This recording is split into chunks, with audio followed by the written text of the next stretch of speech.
As my father, I was born with a sword in my hand. I will spend my life in battle with that sword, and I will die fighting or see my enemies dead before me. This has always been the way in my land. That was my father's way, and I honor his memory. Perhaps my son will honor mine. Once the Shogun kept order in Japan, and the emperor cared for all of us under heaven. There was peace between the daimyo, the great lords that owned the land. But that was a lifetime ago. One day, a daimyo will come to save Japan and bring peace. But will I be the one? Will I see this come to pass? Before I was old enough to carry my own sword, my grandfather told me stories of his childhood. He told me of learning how to use the sword and the bow, the weapons of a true samurai. He told me that my land once knew peace, that Japan was a place where honor mattered, where a man could be a hero and do his duty before his lord and the emperor. All that had changed. War is now our way. I carry my sword, but this is no longer enough. War has changed. Now strength is counted in guns, and any foolish ashigaru can kill a samurai. And this is honor? I no longer really care, because I desire victory more than honor. My grandfather would not like this new way, but he would still see that samurai have courage, that I have courage, that we still follow the old ways, at least that much.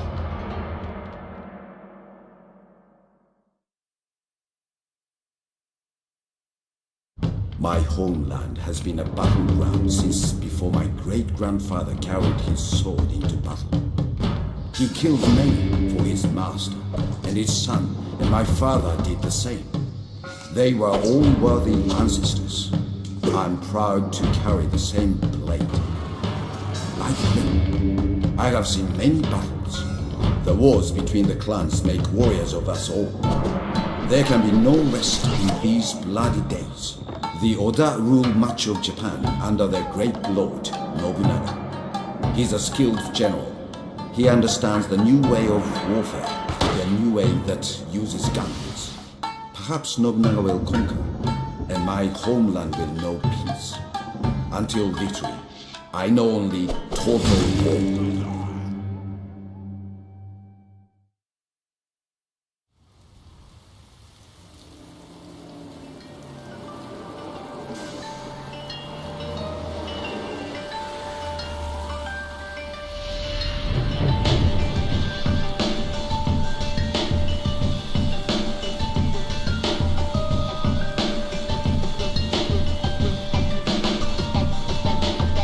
This day, his memory is honored, and his courage, his shrewdness, and his skill in battle are legend.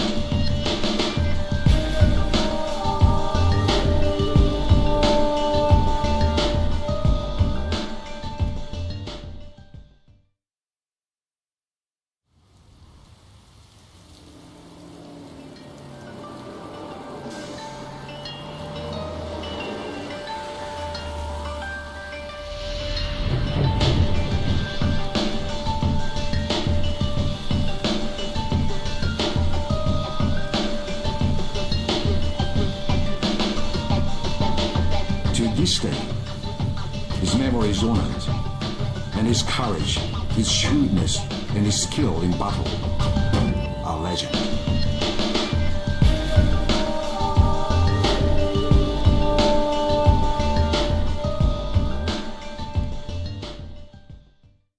The year is 1530. For 200 years, the Ashikaga shogunate has ruled Japan from their capital in Kyoto. The recent Onin War has shown that they no longer have the power to control Japan's great clans. The time has come for a new warrior to claim the title of Shogun. Japan is divided between ruthless warlords. Armies grow stronger, only to be depleted in the frequent vicious battles that give this era its deserving name, Sengoku Jidai, the age of the country at war.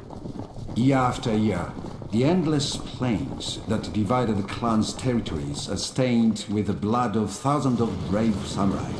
fighting for their liege lord and for their honor.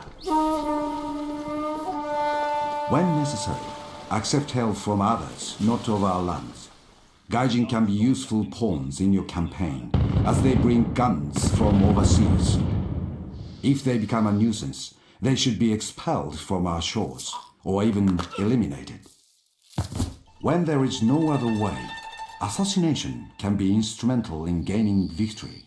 Even a general who is invincible in battle is as vulnerable as a child when asleep. Use the men of the shadows, for they excel in the deliverance of death by night. No one is untouchable. Honor is everything to samurai. A man who loses faith and his honor must then also lose his head. This is Bushido, the way of the warrior.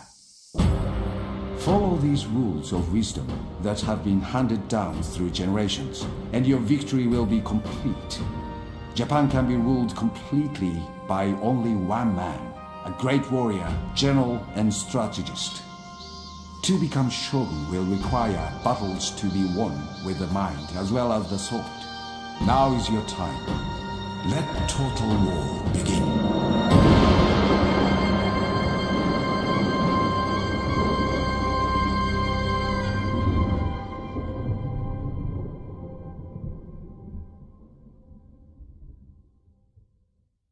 Lord Oda Nobunaga was a fortunate man.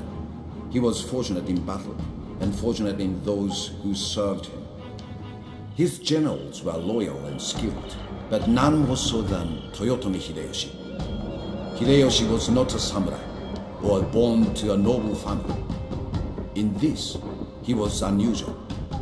He had risen from humble beginnings among the Ashigan, the peasant soldiers of the Oda clan. But he was an exceptional commander. He soon put his skills to good use and led Oda armies to many famous victories. After the death of my lord Nobunaga, it was Toyotomi Hideyoshi who took revenge.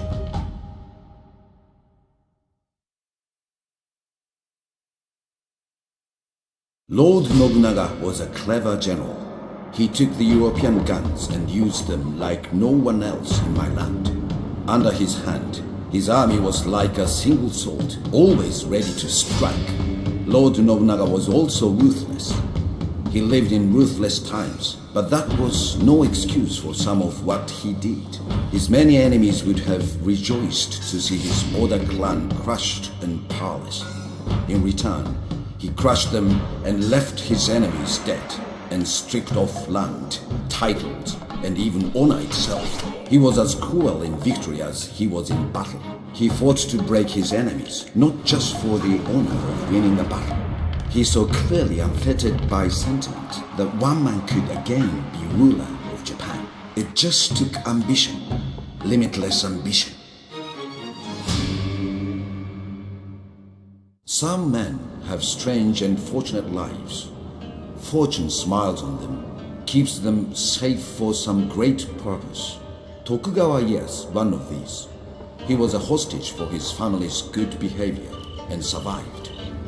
He became a great general, a loyal retainer, and an implacable foe. He ended his days the Shogun of Japan. He was a worthy shogun and a master of strategy, highly skilled in the arts of total war.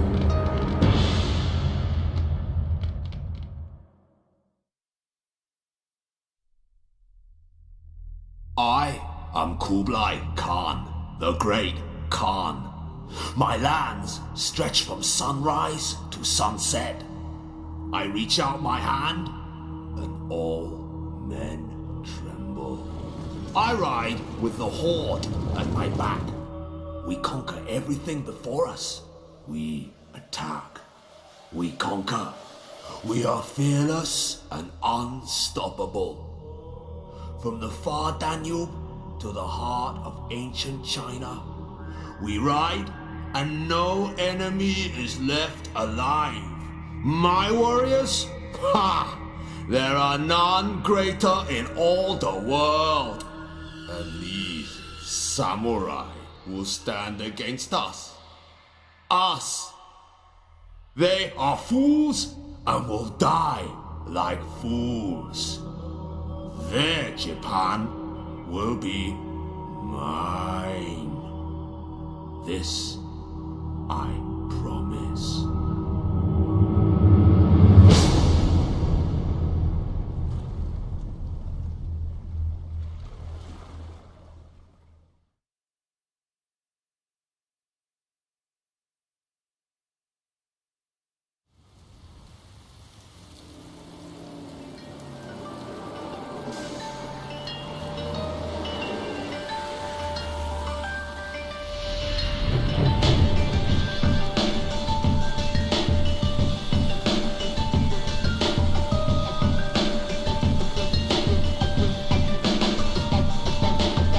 This day, his memory is honored, and his courage, his shrewdness, and his skill in battle are legend.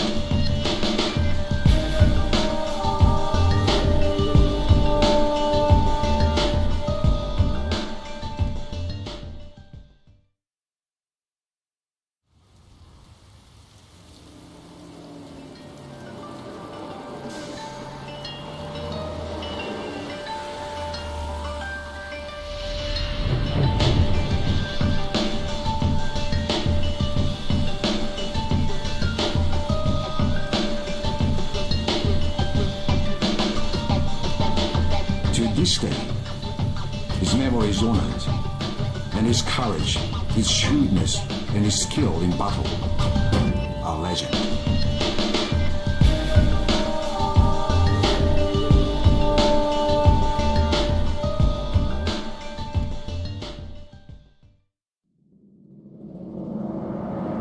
With final victory secured, the dominance of our clan could not longer be disputed. Faced with our invincible armies, all Japan was forced to accept the supreme leadership of a single daimyo. The heritage of our clan supported the legitimacy of our noble lord to declare himself Sei Taishogun, and thereby to found a dynasty which would determine the future of Japan and guarantee the immortality of our honor. There were some fools who did not accept the supremacy of the new shogun, but the battles which we fought to crush their insolence did not threaten our survival, as had the great battles of the past, but merely ensured that the skills of our samurai remained honed in the field of war. All the wealth of Japan flowed to the shogun, and he used it to raise mighty castles. The greatest of these was the fortress at Edo, which became the hub from which the shogun's power radiated to even the most distant provinces. Former rivals were obliged to march from every corner of Japan to subjugate themselves before the shogun. Every warrior was now under his direct control, and if any thought that the shogunate was repressive, then they were shrewd enough to keep these thoughts to themselves. All aspects of life were guided by the will and wisdom of the shogun. He encouraged the samurai to train in the arts of writing and painting, as well as the way of the warrior, while the emperor himself was freed from the distraction of day-to-day power. The order of society rested on strict enforcement of the social hierarchy. The peasants were reminded of their obligations at the point of a sword, and were soon convinced to settle into their jobs of growing, making, carrying, breeding, and paying taxes for the shogun. Once again, Japan became a land for the Japanese, and there was no longer any need for the foreigners' strange superstitions or their coward weapons, and they were not missed when the bamboo curtain descended. Under this firm hand, Japan was never again torn apart by ambitious and grasping rivals as it had been during the Sengoku Jidai. United, the nations thrived, and the sons of the shogun continued to rule by obeying the traditions set down by our forefathers for hundreds of years.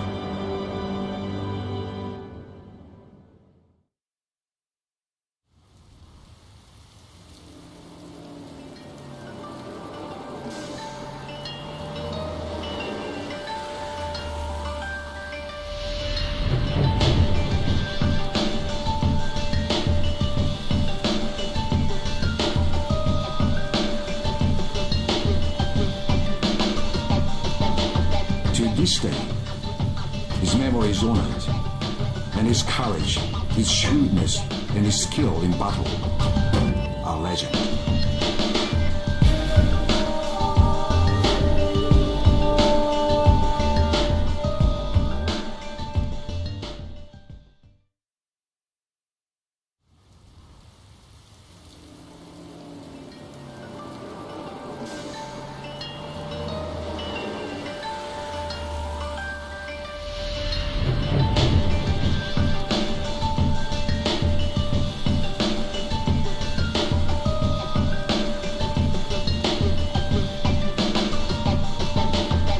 This day, his memory is honored, and his courage, his shrewdness, and his skill in battle are legend.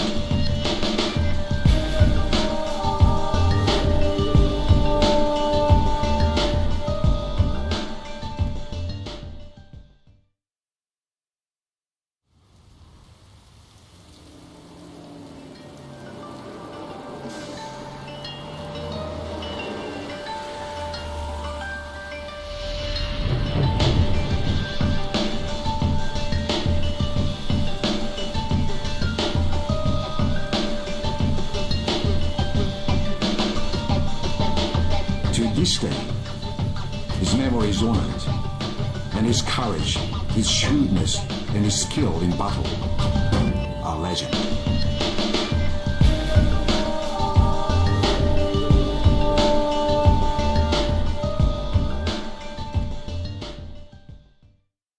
Toyotomi Hideyoshi was destined never to be shogun of Japan.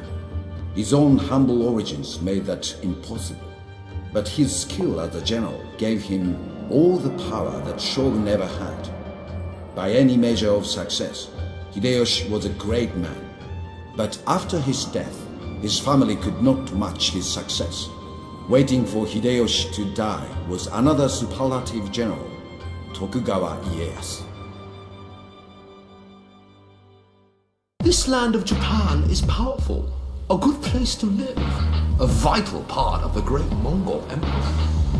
The lands of the Khans stretch from here in Japan across all of Asia, an empire unrivaled. It was not always so, but the Japanese daimyo and their samurai warriors are long gone. They stood against the Khans, and now no one even remembers their names. Who needs to remember the long dead? Instead, let us remember the Golden Horde. Let us remember them and their great victory. They made this land. This is the province of Japan. When the Mongols came to my land, many were afraid. We had heard tales of Kublai Khan, tales of his warriors, terrible stories. But to be afraid and do nothing because of tales told in the darkness was not the way. It is the way of the samurai to face an enemy and defeat him. So the samurai took up the sword and the bow. They faced the Mongols and drove them back into the sea, back to China. Their dead were numberless.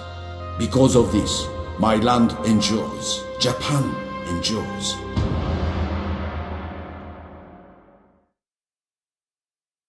Lord Nobunaga's victories made sure my land would one day have a single shogun as ruler. He did not take the title of shogun as his own, but he had all the power that he could ever have desired. At the end, his own skill as a daimyo made him one of the greatest samurai ever to have lived.